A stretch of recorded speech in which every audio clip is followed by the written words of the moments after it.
मेरा आज का दिन बिल्कुल अच्छा नहीं था, तो आज मैं शेयर करने वाली हूँ अपनी डे रूटीन। अस्सलाम वालेकुम एवरीवन, कैसे हैं आप सब लोग। उम्मीद करती हूँ आपका रमज़ान और रोज़े और दिन बहुत अच्छे जा रहे होंगे। मेरा आज का दिन बिल्कुल अच्छा नहीं था, तो आज मैं शेयर करने वाली हूँ अपनी डे रूटीन। आज सुबह से लेकर 3 बजे तक मैंने 38,000 का लॉस खाया। उसके बाद फिर मैं घर आई हूँ। मेरी सिस्टर ने मेरे साथ एक बहुत हमदर्दी वाला काम किया और इसके बाद 5 बजे के करीब मैं जब फिर से बाहर गई हूँ किसी रीज़न से, तो मेरी सिस्टर ने मुझे फ़ोन करके बताया कि मेरी लिली की तबीयत बड़ी ख़राब है, उसने प्री मैच्योर बेबी दी है और प्लीज़ आप जल्दी घर आ जाएँ। तो आज की मैं ये रूटीन बताने वाली हूँ कि कल जितना अच्छा मैं टाइम स्पेंड किया था, आज उतना ही मेरे लिए क्रिटिकल डे था। इनकी वजह से ये जो बैठे हुए हैं ना, इनकी वजह से आया। और इनका आज हुआ है अल्ट्रासाउंड। देखें, आज ये थोड़ी देर पहले ही डॉक्टर के पास से होकर के आई। अल्ट्रासाउंड करवाया कि कहीं हमें ये इसकी सर्जरी करवाने की ज़रूरत तो नहीं है, बट अल्हम्दुलिल्लाह सर्जरी की ज़रूरत नहीं पड़ी क्योंकि पेट बिल्कुल साफ़ है, कोई ऐसी वैसी इन्फेक्शन भी नहीं है, कुछ नहीं है।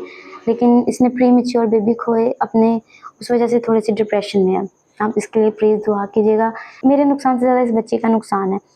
मैं तो फिर अपने आप को रिकवर कर ही लूँगी, लेकिन मेरे इस बच्चे का नुकसान ज़्यादा हुआ है। मुझे समझ नहीं आती, गर्मी स्टार्ट हो या सर्दी स्टार्ट हो, मेरे साथ ऐसा ही होता है कि मेरे बच्चे धीरे-धीरे मतलब बच्चों में कोई ना कोई चीज़ आने शुरू हो जाती है और बस मेरी भी दौड़ें बेड के पास लगती हैं।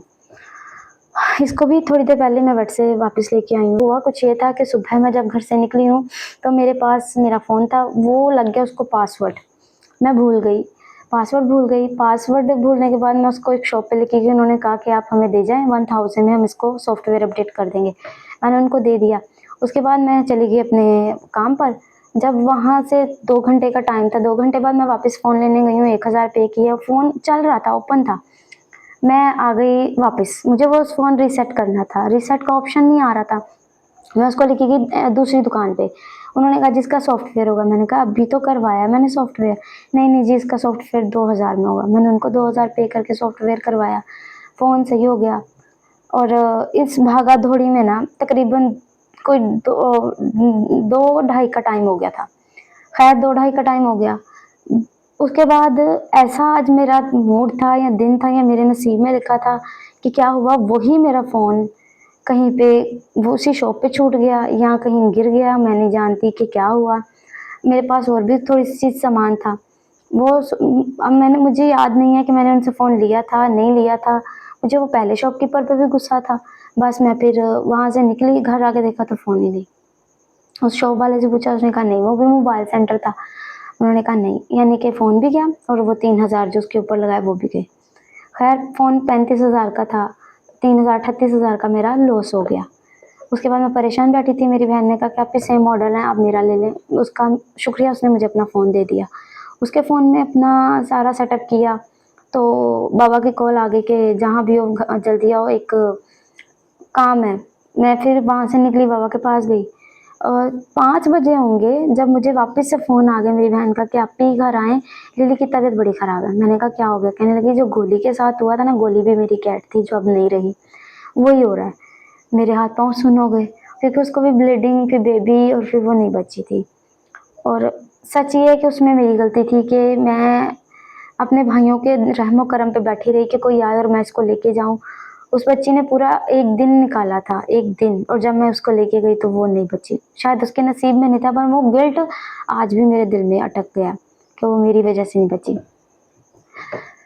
इसको फिर मैं फटाफट लेके गई, इफ्तारी रास्ते में ही हो गई थी, हमने पानी से इफ्तार किया मैंने और मेरी बहन ने। तब तक हम क्लिनिक पहुँचे, क्लिनिक गए तो वो इफ्तारी थी, लॉक था, लेकिन उन्होंने हमें अंदर एंट्री दे दी। वो भी इफ्तारी कर रहे थे, उनकी मेहरबानी, उन्होंने हमें चाट की 1 प्लेट दी, पर मेरी सिस्टर ने खाई, मैंने नहीं, क्योंकि मेरी भूख उस टाइम ख़त्म थी।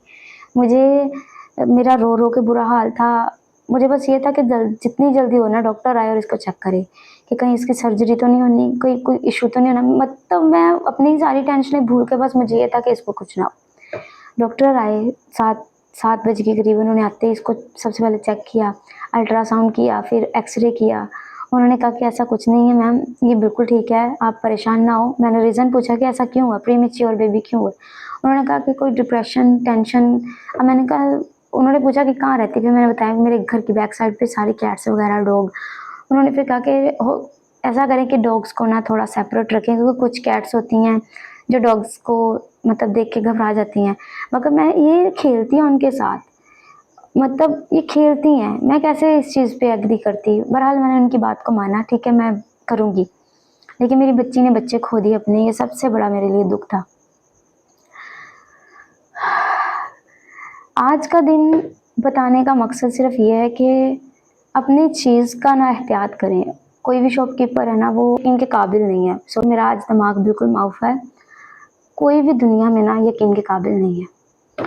और मैं मरती हूँ सिर्फ इन लोगों के पीछे, इनके पीछे। जब से मेरी लाइफ में ये लोग शामिल हुए हैं ना, मतलब मेरी ज़िंदगी में फुल स्टॉप लग गया है। कहना मेरे हाथों पे, मैं अगर आप लोगों को शो करवाऊँ तो मेरे बाजुओं पे इनके काटने के बाइट्स के निशान, इनके स्क्रैचेस के, और आज इनके लिए मैं मरने तक को तैयार हो जाती हूँ। मैंने आज जितना भी नुकसान झेला, जितना भी जो भी हुआ, इन्हीं के पीछे था, क्योंकि मैं अपने पपीज़ को लेके वरीड थी कि पहले एक बीमार हुआ, अब दूसरा लूज मोशन कर रहा है, क्या बनेगा। रोज़ आना जाना मेरे लिए बहुत टफ हो जाता है, बहुत क्रिटिकल हो जाता है। फिर ड्रिपें लगती हैं, वो अलग से मुझे टेंशन होती है, फिर इनकी केयर और ज़्यादा करनी पड़ती है।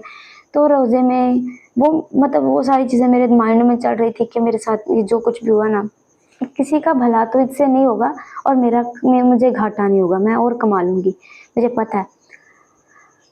बाकी आप सबका कल की लाइव के लिए बहुत शुक्रिया, मुझे सुनने के लिए, मेरी आज की रूटीन सुनने के लिए बहुत शुक्रिया। कोई गलती बोलने में होगी तो माफ़ कीजिएगा, क्योंकि मैं परफेक्ट नहीं हूँ और मैं आज बहुत ज़्यादा परेशान भी हूँ, मेरा सर भी बहुत ज़्यादा पेन कर रहा है। दूसरी बात मुझे ये कहनी थी कि यार इस चैनल पे ना सपोर्ट करें, इस चैनल की वीडियोज़ के लिंक शेयर करें अपने व्हाट्सएप पे, अपने फ्रेंड्स में, अपने कज़न्स में। अगर कोई भी है, किसी 1-2 बंदों को भी शेयर करेंगे तो मेरे व्यूज़ अच्छे हो जाएंगे, मेरा चैनल ग्रो करेगा। तो मुझे आप लोगों के सपोर्ट की ज़रूरत है इस चैनल पे। बाकी अल्लाह मालिक है हम सबका, अल्लाह ताला सबको हिदायत दे कि किसी की मजबूरी का फ़ायदा नहीं उठाना चाहिए। अगर कोई परेशान है तो उसको तसल्ली देनी चाहिए, ना कि उसकी मजबूरी का फ़ायदा उठाना चाहिए। मगर दुनिया ऐसी ही है, हम दुनिया को नहीं बदल सकते, कितनी भी कोशिश कर लें।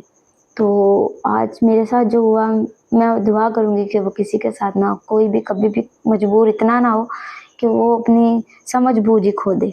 बाकी मिलते हैं नेक्स्ट वीडियो में इंशाल्लाह। अल्लाह हाफ़िज़, अपना ख्याल रखिएगा।